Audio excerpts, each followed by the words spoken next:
আসসালামু আলাইকুম। সবাই কেমন আছেন? আশা করছি ভালো আছেন। আলহামদুলিল্লাহ আমিও ভালো আছি।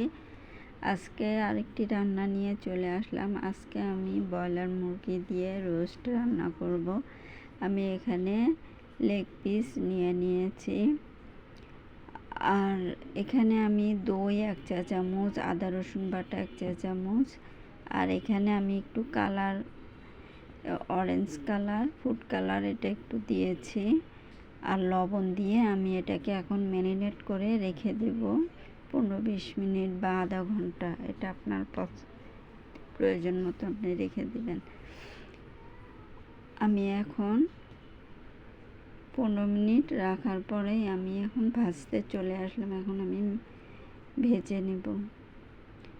ব্রয়লার মুরগি এমনিতেই নরম, তাই হালকা ভেজে নিলেই চলবে, বেশি ভাজতে হবে না।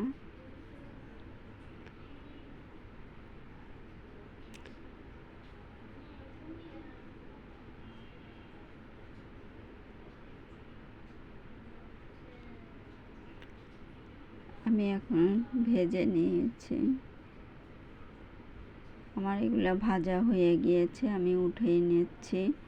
এখন আবারও একই নিয়মে আমি এগুলো বাকিগুলো ভেজে নেব। আর এটা খুবই সাবধানে একটু উল্টিয়ে দিবেন, কারণ মুরগির মাংস এমনিতে ফুটে, সাবধানের সাথে ভেজে নেবেন। আমি যেই কড়াইতে মাংসগুলো ভেজে নিয়েছি সেই কড়াইতেই আমি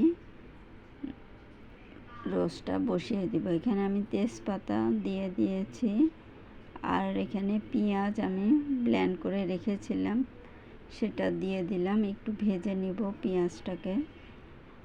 এরপর আমি আদা রসুন বাটা 1 টেবিল চামচ দিব, দিয়ে ভালো করে কষিয়ে নেব। অবশ্যই ভালো করে কষিয়ে নেবেন। আর এখানে আমি মরিচ গুঁড়া 1 চা চামচ দিয়েছি, আর এখানে আমি প্যাকেট মশলা রোস্টের এখানেও 1 টেবিল চামচ আমি দিয়ে দিয়েছি, আর হাফ চা চামচ আমি হলুদ দিয়ে দিয়েছি, দিয়ে এখানে সস দিয়েছি 1 টেবিল চামচের মতো। এখানে জিরার গুঁড়া, তারপরে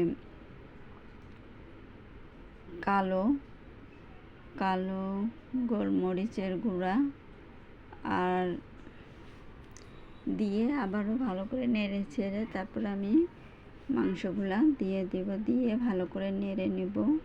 এরপর এখানে আমি হাফ চা চামচ চিনি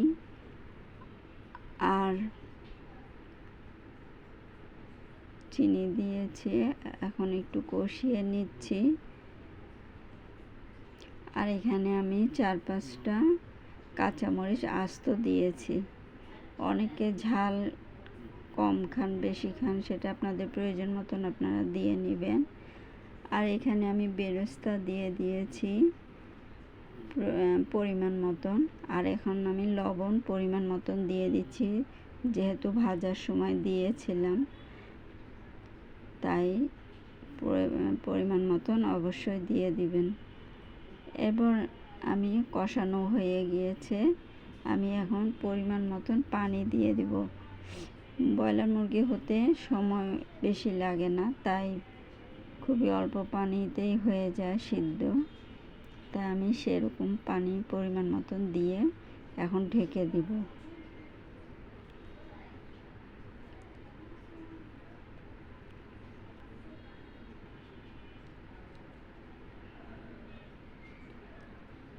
এখন আমি আবার গরম মশলার গুঁড়ি হাফ চা চামচ দিয়ে আবারও নেড়ে চেড়ে দিচ্ছি।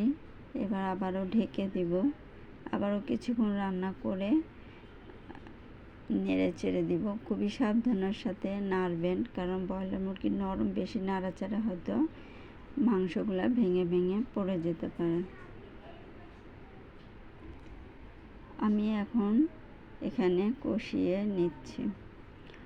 আর আমি বাদাম, কিশমিশ আর টক দই একসাথে ব্লেন্ড করে রেখেছিলাম, সেটাও আমি এখন দিয়ে দিলাম। এটা দেওয়ার পরে আমি কিছুক্ষণ আরও রান্না করে, চুলার আঁচটা কমিয়ে রান্না করে নামিয়ে ফেলবো। আর এখানে আমি 1 চা চামচ কেওড়া জল দিয়েছি, আর এখানে আমি ঘিও দিয়েছি 1 চা চামচ দিয়ে এখন নেড়ে চেড়ে আমি ঢেকে দিব। এখন আরও 10 মিনিটের মতো আমি রান্না করে নামিয়ে ফেলবো।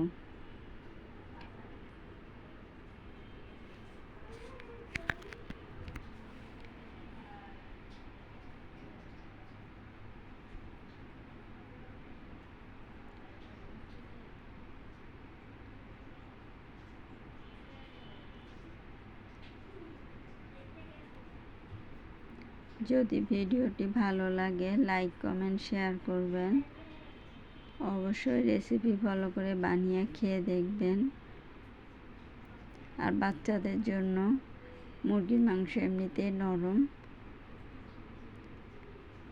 এটা সহজে খেতে ওদের সুবিধা হবে। আমার রোস্টটা হয়ে গিয়েছে, আমি এখন নামিয়ে ফেলবো। এই যে পারফেক্ট হয়ে গিয়েছে।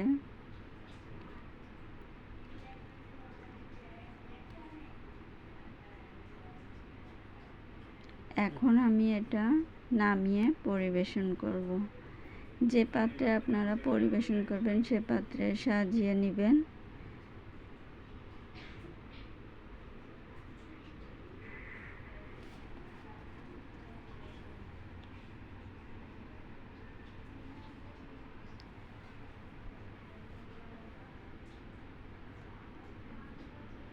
আমি এখন পরিবেশন করে এটা সাজিয়ে নিচ্ছি। অবশ্যই বাসায় মেহমান আসলে বা নিজেরাও খেলে আসলে খাবারের রুচি অনেকটা পরিবেশনও বাড়ে। তাই পরিবেশনটা ভালো করে করবেন সাজিয়ে গুছিয়ে, তাহলে রুচিটা একটু বেড়ে যাবে। এখন আমি উপর দিয়ে বেরেস্তা দিয়ে দিচ্ছি। আপনারা পারলে বাদামও দিতে পারেন, তবে আমি শুধু বেরেস্তা দিয়েছি।